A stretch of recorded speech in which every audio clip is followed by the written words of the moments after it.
ડોક્ટરના તો પેશન્ટ આવ્યો કે સાહેબ મારે દાઢ પાડવી છે. તો સાહેબ કે પાડી દઈએ, કશો વાંધો નહીં. એમ નહીં એટલે કેટલા રૂપિયા થાય? તો સાહેબ કે 100 રૂપિયા. ઓ હતા છે 100 રૂપિયા તો વ્યાજબી કરો. તો કે ભાઈ દાઢ પાડવામાં બેરી કરવાનું ચોપડીનું ઇન્જેક્શન આવે ને એ 70 રૂપિયાનું આવે છે. પેલો મારો બેટો કે મારે ઇન્જેક્શન નહીં લેવું, એમને પાડી નાખો. સાહેબ કે તું ચીસા ચીસ કરી એમને ના પડે, જે થવું હોય થવા દો કે છે મને, પણ ઇન્જેક્શન મૂક્યા વગર દાઢ પાડી નાખો. લો તમારા 30 રૂપિયા. સાહેબે 30 રૂપિયા ખિસ્સામાં લીધા, પકડ લીધું, દોત પકડ્યો અને ખેંચી નાખ્યો. પેલા મારા બેટાને કોઈ થયું નહીં. રાત્રે બધા ડોક્ટરો ભેગા થયા અને આ ડોક્ટર ઊભો થયો કે મારો જોરદાર કિસ્સો બન્યો. તો બધા કહે છે કેવો? તો કે બેરી ચોપડી કરવાનું ઇન્જેક્શન ના મૂક્યું અને દાઢ ખેંચી પેલા કશું થયું નહીં. તો બધા ડોક્ટર કહે છે એવું તો ના બને. તો પાછળથી એક ડોક્ટર ઊભો થયો કે કાળા ચશ્મા પહેરેલા હતા એને? તો કે હા. અને લંબુસ હતો? તો કે હા. કોટી પહેરી હતી? તો કે હા એ જ હતો. તો કે એને મેં બેરી ચોપડીનું ઇન્જેક્શન મૂકીને બહાર બેહાડ્યો તો એ તોથી ભાગી આવ્યો હતો. અરે સ્કૂલની અંદર ઇન્સ્પેક્શન આવ્યું. સાહેબ એક છોકરાને ઊભો કરો, તારું નામ? તો કે રમણ. તને શું વધારે ભાવે છે? તો કે જલેબી. બીજાને પૂછ્યું તારું નામ? તો કે મહેશ. તને શું વધારે પસંદ છે? તો કે જલેબી. ત્રીજાને પૂછ્યું તારું નામ? તો કે રતન. તને શું વધારે પસંદ છે? તો કે જલેબી. સાહેબ ગોટે ચડી ગયો કે બધાને જલેબી પસંદ હશે. પછી એક છોકરીને ઊભી કરી, તારું નામ? તો કે જલેબી.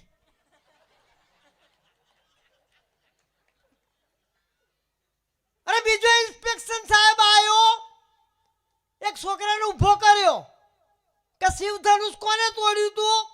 તો પેલો રોવા મળે, સાહેબ મેં નહીં તોડ્યું. સાહેબ ને હું જોયું કે આવી રીતની સ્કૂલ ચલાવો છો. આ છોકરો શું કહે છે? પેલા સાહેબ કહે છે સાહેબ એ તોડે એવો છે, જુઓ તો ખરા. આચાર્ય સાહેબ ભાઈ બોલાયા કે આવી રીતની સ્કૂલ ચલાવો છો. આ છોકરો કહે છે શિવધનુષ મેં નહીં તોડ્યું, રોવા મળ્યો. આ સાહેબ કહે છે એ તોડ. પેલા કહે છે ભાઈ આવ્યો છે 15 દાડે ચોથી તોડ. આ વાત સરપંચ જોડે જઈ સરપંચને બોલાયા કે સ્કૂલમાં તમે કશું ધ્યાન રાખતા નથી, આવી રીતની સ્કૂલો ચલાવો છો. તો સરપંચ કહે છે મેં લોન પાણી જેટલાનું આવ્યું તું હું પૈસા હાલ દઉં.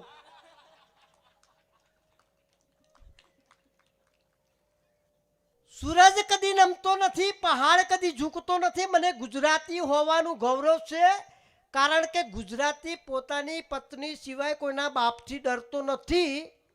અને આવો ગુજરાતી એક મુંબઈમાં દુકાન કરીને બેઠો હતો અને મુંબઈની અંદર દુકાન કરીને બેઠો, ચાલી જોરદાર.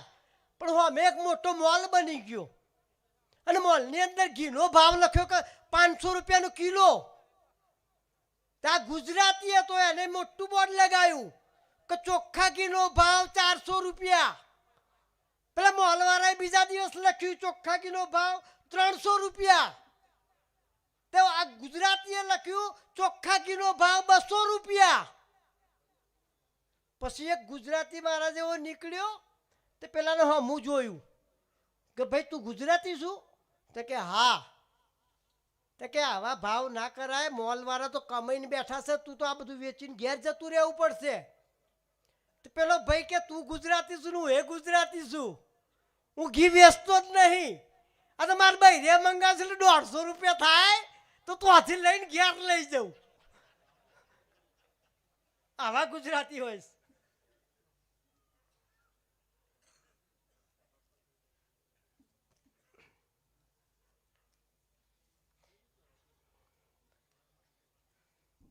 मित्रों, चाहे लाख करो तुम पूजा, चाहे लाख करो तुम पूजा और तीर्थ करो 1000, लेकिन माँ बाप को ठुकराया तो सब कुछ है बेकार.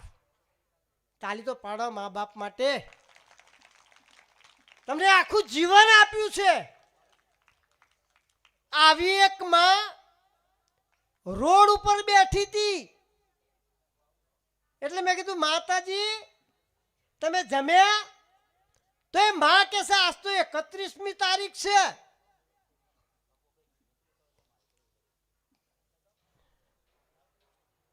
चाहे लाख करो तुम पूजा और तीर्थ करो 1000, लेकिन माँ बाप को ठुकराया तो सब कुछ है बेकार. આવી એક માં રોડ ઉપર બેઠી હતી. મેં તો માજી તમે જમ્યા? તો માજી કહેશે અવશ્ય જો છું. માજી કહેશે કે આજે 31મી તારીખ છે ને એટલે ઉપવાસ છે. મેં તો 31મી તારીખનો કોઈ દિવસ ઉપવાસ ના હોય માજી. તો માજીએ ગડગડા અવાજે કહ્યું કે બેટા મારે 2 દીકરા છે અને 2 દીકરાએ 15 દિવસ વેચી છે.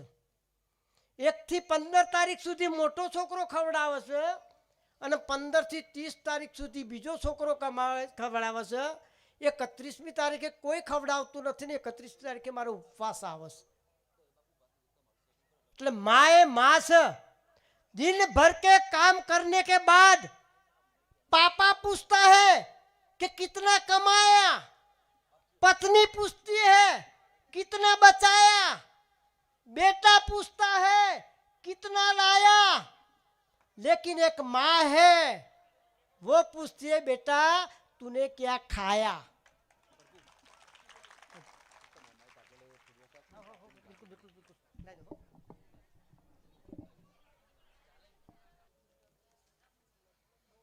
મિત્રો આજે હાસ્ય પૂર્ણવિરામ તરફ જઈ રહ્યું છે. આજે કોઈના મોં ઉપર હાસ્ય નથી.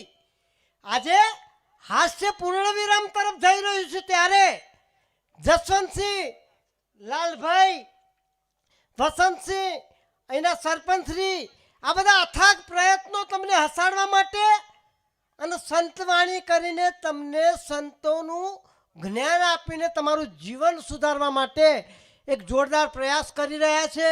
અને છેક રાજસ્થાનથી આપણી માં કુળદેવી અહીંયા પધારી રહ્યા છે. એમના માટે એક જોરદાર તાલી થઈ જાય.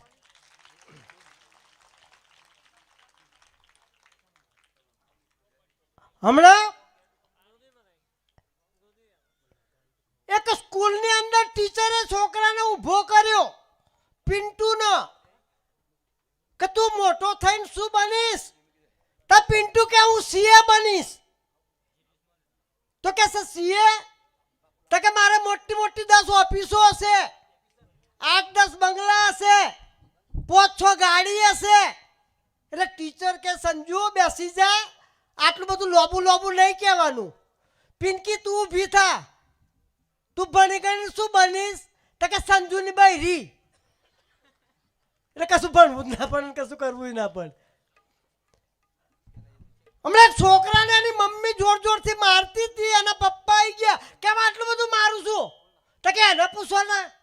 તો કે એને શું પૂછવાનું? તો કે મેં ખાલી એટલું જ પૂછ્યું કે સારું ભણ તો સારી બૈરી મળશે. તો કે સાચું કહ્યું તે, પણ મારવાની તો કે એને પૂછો ને એને શું કહ્યું? તો કે મારા પપ્પા આટલું બધું ભણ્યા એને હું મળ્યું.